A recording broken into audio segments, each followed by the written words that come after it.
हाँ जी बच्चे लोग, फिर से एक बार आप सभी लोगों का स्वागत है। आज फिर से हम एक नए वीडियो के साथ आपके सामने हाजिर हैं। उम्मीद कर रहा हूँ कि आप लोग का पढ़ाई अच्छे से चल रही होगी और पढ़ना भी है। इसके अलावा कोई उपाय भी नहीं है, जब तक आप पढ़ेंगे नहीं आपका नंबर एग्जाम में अच्छा नहीं आएगा।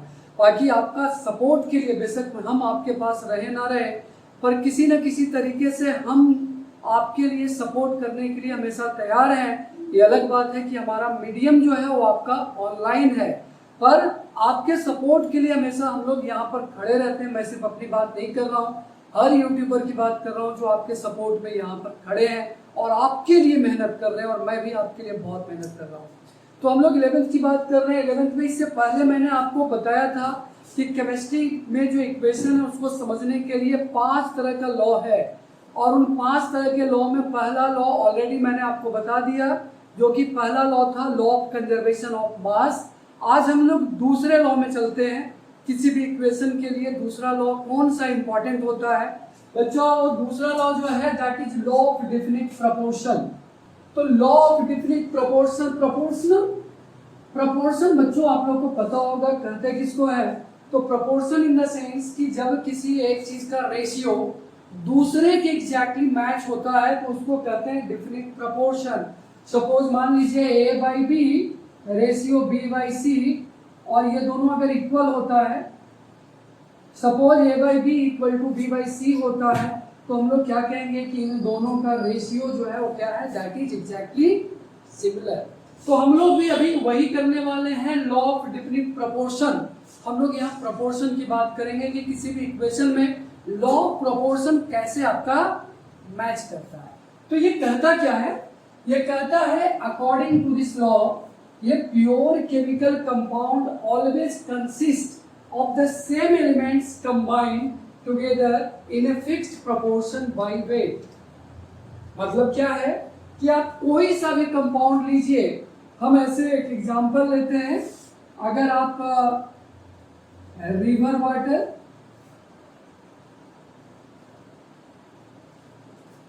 सी वाटर और पॉन्ड वाटर, तो हम लोग 3 तरह का पानी लेते हैं, रिवर वाटर, सी वाटर और पॉन्ड वाटर। बच्चा आप लोग को पता है वाटर का फॉर्मूला H2O होता है। तो यहाँ पर 2 तरह के एलिमेंट्स आपको मिलेंगे, हाइड्रोजन एंड ऑक्सीजन। और ये तीनों तरह के पानी में जो हाइड्रोजन और ऑक्सीजन है उसका रेशियो एग्जैक्टली सेम होगा। दैट इज हाइड्रोजन का मास इसमें कितना है? दैट इज 2, और ऑक्सीजन का मास कितना है? That is 16। इसका मतलब 1:8। सिमिलरली सी वाटर भी जाएंगे तो वहां भी 1:8, और इसी तरह से पॉन्ड वाटर में भी आपको 1:8 मिलेगा। तो ये कहता क्या है कि आप किसी भी जगह से आप कोई सा भी कंपाउंड लीजिए, और अगर उसके प्योर फॉर्म को जब हम लोग रेशियो निकालेंगे एलिमेंट्स का, तो रेशियो जो है बाय मास हमेशा क्या होगा? फिक्स्ड होगा। कुछ और एग्जांपल हम लोग ले लेते हैं। C+O2 दैट इज CO2 है ना। कार्बन को जब आप बर्न करते हैं तो CO2 बनाता है। सिमिलरली कैल्शियम कार्बोनेट को जब हम लोग ब्रेक डाउन करते हैं तो कैल्शियम ऑक्साइड और प्लस CO2 बनाता है। और इसी तरह से सोडियम कार्बोनेट को जब हम लोग रिएक्शन कराते हैं तो इसमें भी अल्टीमेटली आपका CO2 ही बनाता है। बच्चा ये CO2 जो है कार्बन डाइऑक्साइड अलग अलग तरीके से फॉर्म हुआ है, चाहे यहाँ पर बर्निंग हो, यहाँ पर ब्रेकडाउन हो और यहाँ पर डिस्प्लेसमेंट रिएक्शन हो, पर तीनों ही केस में जो CO2 होगा, कार्बन का मास कितना होता है? तो दैट इज 12 रेशियो। ऑक्सीजन का 2 एटम है, इसका मतलब 16 टू 32, और इन दोनों का रेशियो कितना हो जाएगा? तो दैट इज 3:8। सिमिलरली यहाँ पर भी वही रेशियो मेंटेन करेगा, कार्बन और ऑक्सीजन का 3:8, और ये वाला कार्बन डाइऑक्साइड में भी वही चीज आपका मैच करेगा, दैट इज 3:8। तो ये कहता क्या है कि आप किसी भी तरीके से कोई कंपाउंड बनाइए, जैसे भी कोई कंपाउंड बनाइए, अगर आप कंपाउंड बनाते हैं तो उस कंपाउंड में पड़ने वाला जो एलिमेंट है उनका रेशियो हमेशा एक पर्टिकुलर प्रोपोर्शन में फिक्स्ड होगा। हम किसी भी तरीके से उसको चेंज नहीं कर सकते हैं। अब हम लोग कुछ न्यूमेरिकल लेकर चलते हैं। अब हम लोग एक न्यूमेरिकल लेते हैं। न्यूमेरिकल क्या कहता है, ये आपका लॉ ऑफ डेफिनिट प्रोपोर्शन के बेस पर ही है। कहता है 0.243 ग्राम ऑफ मैग्नीशियम।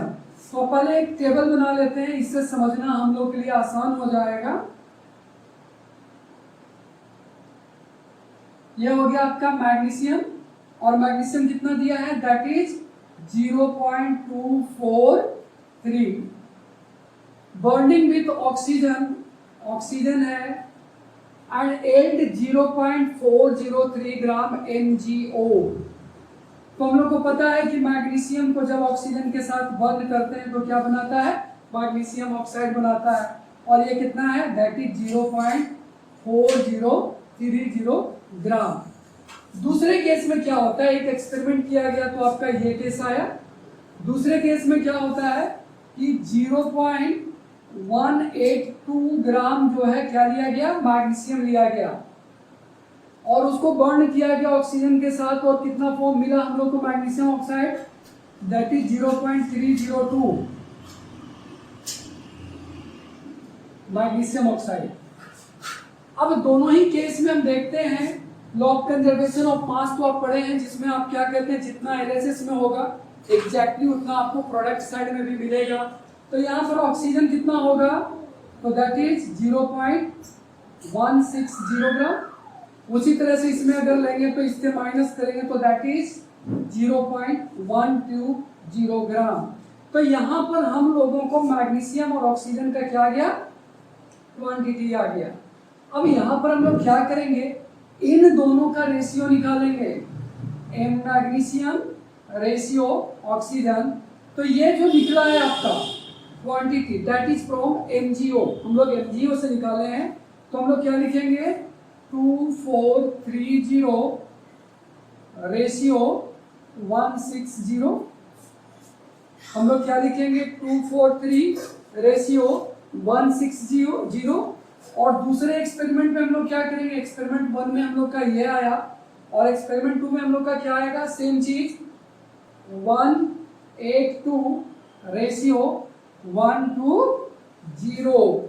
अब इन दोनों का रेशियो हम लोग निकालते हैं, तो इन दोनों का रेशियो अगर देखें तो ऑलमोस्ट इसका रेशियो 82 जा और 83 जा, लगभग आपका 3:2 आता है। थोड़ा सा इसमें 0.03 ग्राम ज्यादा है।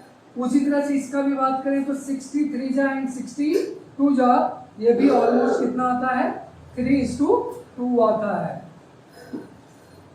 तो बच्चा लोग हम लोग ये समझ सकते हैं कि लॉ ऑफ डेफिनिट प्रोपोर्शन में आप चाहे जैसे भी कंपाउंड को ऑब्टेन कीजिए, वो जिस भी एलिमेंट से बनेगा उस एलिमेंट का जो रेशियो होगा इन एनी कंडीशन हमेशा आपको क्या मिलेगा, डेफिनिट मिलेगा।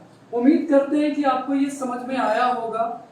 फिर भी अगर किसी तरह का डाउट रहता है तो आप कमेंट कीजिए, मैं आपके कमेंट का जवाब दूंगा। और इसी तरह से आप हमारे साथ बने रहिए। अगले वीडियो में हम लोग नेक्स्ट वाला लॉ देखेंगे।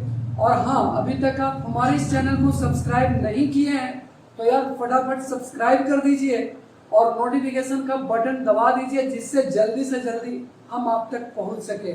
चलिए, इसी तरह से आप बने रहिए, पढ़ते रहिए, खुश रहिए। Thank you.